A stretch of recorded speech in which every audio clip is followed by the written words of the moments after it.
Olá, pessoal! Através da EBD, trazemos até vocês nossa 8ª lição desse terceiro trimestre de 2025, que tem como tema uma igreja que enfrenta os seus problemas. Hoje, especificamente, iremos tratar acerca do diaconato. Portanto, se você ainda não é inscrito em nosso canal, acione os sininhos das notificações. Curta, comente e compartilhe. Vamos começar? Conforme a nossa leitura bíblica em classe, que se encontra em Atos, capítulo 6, verso 1 a 7, lemos: Ora, naqueles dias, crescendo o número dos discípulos, houve uma murmuração dos gregos. E aqui estamos falando tanto de gregos helenistas como de gregos gentios. Percebemos que haviam entre eles duas classes distintas de gregos. Estes gregos cristãos, em conjunto, se levantaram contra os hebreus cristãos, que eram, na verdade, judeus convertidos ao cristianismo. Ao que tudo indica, havia ali um preconceito religioso-cultural. Lembram da repreensão de Paulo ao apóstolo Pedro em Antioquia por causa disso? Confira Gálatas capítulo 2, verso 11 a 12. Os gregos alegavam que suas viúvas eram desprezadas no ministério cotidiano. Dessa forma, os 12, convocando a multidão de discípulos, disseram: Não é razoável que nós deixemos a palavra de Deus para servir à mesa no lugar de vocês. Escolham, pois, irmãos, dentre vós, 7 varões de boa reputação, que eles sejam cheios do Espírito Santo e cheios de sabedoria, aos quais constituiremos sobre este importante negócio. Mas nós perseveraremos na oração e no ministério da palavra. A este parecer, contentou, ou seja, alegrou a toda a multidão. Então, eles elegeram a Estevão, homem cheio de fé e do Espírito Santo. Elegeram, então, a Filipe, a Prócoro, a Nicanor, a Timão, a Parmenas e, por fim, a Nicolau, que era prosélito de Antioquia. Mas quem eram os prosélitos? Na época de Jesus, esse termo era empregado a um gentio que se convertia ao judaísmo, aderindo à fé e à lei mosaica. Alguns, inclusive, até se circuncidavam. A palavra grega prosélito tem como significado, primeiro, recém-chegado, segundo, visitante e terceiro, forasteiro. E dessa forma, crescia a palavra de Deus e em Jerusalém se multiplicavam muito o número dos discípulos. Inclusive, grande parte dos sacerdotes que eram judeus obedeciam à fé e se convertiam a Jesus. Fazendo uso da visão messiânica judaica cristã da atualidade, resolvemos fazer uma comparação prática de como era a composição da igreja primitiva e assim tentar demonstrar quais eram as características dos membros presentes dentro da sua hierarquia. Sendo assim, a igreja era formada por cristãos gregos e por cristãos hebreus. Gálatas 3:28 e Colossenses 3:11 explica que, na fé cristã, as barreiras sociais e culturais são removidas, já que por meio do batismo e da fé nos revestimos de Cristo e nos tornamos um só através dele. E assim, enxergamos que os cristãos gregos eram formados por duas categorias distintas: os helenistas, ou seja, judeus estrangeiros que moravam fora de Jerusalém, que dominavam bem a língua grega, e os povos gregos não judeus, também chamados de gentios. Um exemplo prático e inegável que foi citado no texto anterior, sendo ainda escolhido como um dos diáconos, é Nicolau, o prosélito. Já os cristãos hebreus, também chamados de judaizantes, eram israelitas nacionalistas, como, por exemplo, juízes, levitas, e temos a presença dos sacerdotes mencionados em Atos capítulo 6 e 7, que se convertiam ao cristianismo e que defendiam a obrigatoriedade de rituais mosaicos dentro da igreja, como garantia para a salvação, causando assim muita confusão e dissensão entre os cristãos. E para começarmos, apresentamos o primeiro tópico da aula: a identificação dos conflitos. Primeiro conflito, de natureza cultural. Segundo conflito, de natureza social. E, por fim, qual era a prioridade? Para identificarmos os conflitos de natureza cultural, precisamos voltar aos capítulos 3, 4 e 5 de Atos dos Apóstolos. O coxo do templo, onde tudo começou. Eram 2h, hora da oração, quando Pedro e João, cheios da unção, curam um coxo de nascença na porta do templo. Confira Atos, capítulo 3, versos 1 a 12. Após o ocorrido, uma grande multidão se aglomera ali para ouvi-los, crendo, se entregando a Cristo e elevando o número dos fiéis para quase 5.000 homens, conforme Atos, capítulo 4, verso 1 a 4 e 14 a 20. Novas curas no templo. Enfermos de todas as cidades vizinhas chegavam a Jerusalém. Com o passar dos dias, pessoas de outras culturas, vindas de cidades vizinhas, traziam seus enfermos e atormentados de espíritos. Assim, cada vez mais a igreja do Senhor crescia. Confira Atos, capítulo 5, versos 12 a 16. Dessa forma, povos de culturas diferentes se entregavam a Cristo.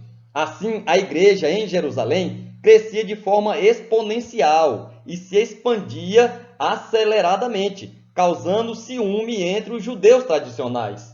E assim, conforme Atos 2,47, todos os dias o Senhor acrescentava à igreja em Jerusalém aqueles que estavam sendo salvos. A identificação dos conflitos sociais. Lucas relata que dentro da igreja primitiva estava acontecendo um tratamento discriminatório diário contra as viúvas gregas, vistas como inferiores. Confira Atos, capítulo 6, verso 1. Diferentemente do que comenta o autor da revista, José Gonçalves, nosso conterrâneo piauiense, acreditamos que o que acontecia ali ia além das barreiras linguísticas, já que havia entre eles pessoas que eram bilíngues, como os helenistas, judeus que falavam grego e tinham costumes influenciados pela cultura grega. Em contrapartida, havia também os cristãos hebreus ou judaizantes, judeus nacionalistas convertidos ao cristianismo, que exerciam posição de destaque como sacerdotes, levitas, juízes e demais líderes religiosos influentes no serviço do templo em Israel. Dessa forma, é provável que as viúvas hebreias pudessem sobreviver da herança de seus maridos, que tinham destaque na sociedade, como, por exemplo, os sacerdotes já mencionados e vistos em Atos 6 e 7, antes de sua conversão. Já as viúvas gregas, vindas do povão, não tinham essa oportunidade. Então, o preconceito contra os cristãos gregos gentios era algo no mínimo esperado, vindo dos judaizantes, que se consideravam superiores na fé. Entendemos que tais gregos não eram viúvas helenistas, como sugere o autor da lição, e sim gentios convertidos ao cristianismo. Observe que nenhum dos 7 diáconos eleitos tinha um nome de raiz judaica, portanto não eram israelitas, mas gregos gentios. Mas afinal de contas, qual deve ser a nossa prioridade? Em que devemos focar? No espiritual ou no assistencial? No fervor individual ou no amor fraternal? Tiago, capítulo 2, versos 17 a 26, afirma que a fé sem obra é morta. Jesus, porém, deixa claro que o cuidado assistencial com os menos favorecidos faz parte da adoração a Deus em espírito e em verdade e deve acontecer no meio da igreja. Confira Mateus, capítulo 25, versos 35 a 40. O helenista Barnabé, e também apóstolo, conforme Atos 14:14, que era grego levita da ilha de Chipre, vendendo um terreno, deu amparo à igreja primitiva. José, tendo sido nomeado Barnabé, que significa o Consolador, veja Atos capítulo 4, versos 36 a 37, era um helenista de segunda geração. Judeu grego, muito fervoroso e homem bom. Foi, inclusive, mentor do apóstolo Paulo. Veja Atos capítulo 11, versos 22 a 26. Jesus, através de sua marca registrada, o amor altruísta sem egoísmo, ensina que devemos ser benevolentes com todos, mesmo que esse alguém não faça parte de seu povo, como aconteceu com a mulher cananita. Confira Marcos capítulo 7, versos 25 a 30. Certa vez, uma grega gentil cirofenícia, suplicando por migalhas, roga-lhe pela cura de sua filha. Jesus, tendo afirmado a ela que precisava primeiro alimentar os filhos e somente depois lançar pão aos cachorrinhos, comovido com suas ações, resolve atendê-la, mesmo tendo vindo para resgatar, em primeiro lugar, a nação de Israel. Ele não fez acepção de pessoas. Gálatas, capítulo 6, verso 10, afirma que a prioridade é dada aos domésticos da fé, porém não nos isenta de atender os necessitados em geral. Segundo tópico da aula, a delegação de tarefas. Ponto 1, o ministério da oração e da palavra. Ponto 2, não deve haver conflito entre tarefas. Ponto 3, a diaconia. O ministério da oração e da palavra. Pedro, em meio àquela confusão, junto com os apóstolos, reúne a multidão dos discípulos e os instrui a separar entre eles 7 homens idôneos para a ação social, que fossem cheios do Espírito Santo e de sabedoria. Veja Atos, capítulo 6, versos 1 a 3. Não devemos ter conflitos. Uma coisa precisa completar a outra. Portanto, se a igreja apenas orar e pregar, mas não cuidar dos necessitados, ela falha.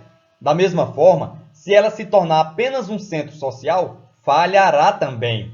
Tudo deve andar em uma única missão, tanto espiritual como assistencial. Precisamos orar e pregar? Sim, mas precisamos também cuidar das pessoas. A diaconia. Percebemos que nenhum dos 7 nomes escolhidos tem origem judaica. Portanto, é muito provável que Estevão, Filipe, Prócoro, Nicanor, Timão e Pármenas fossem gregos gentios, como o jovem Nicolau, apontado como um prosélito. Veja Atos, capítulo 6 e verso 5. Vale ressaltar que estes nomes são apenas vistos em Atos 6 e 5, com uma única exceção do nome Filipe, já que temos também um apóstolo com esse nome. Veja Marcos, capítulo 3 e verso 18. E ainda um outro Filipe, que era irmão de Herodes, o legítimo marido de Herodias, conforme Marcos, capítulo 6 e verso 17. Ele era tetrarca de Cesareia de Filipe, na Itumeia. Veja Lucas 3 e 1 e Marcos 8 e 27. Terceiro tópico da aula, seguindo os princípios cristãos. Ponto 1, privilegiando o caráter. Ponto 2, exercitando os dons. Ponto 3, conclusão.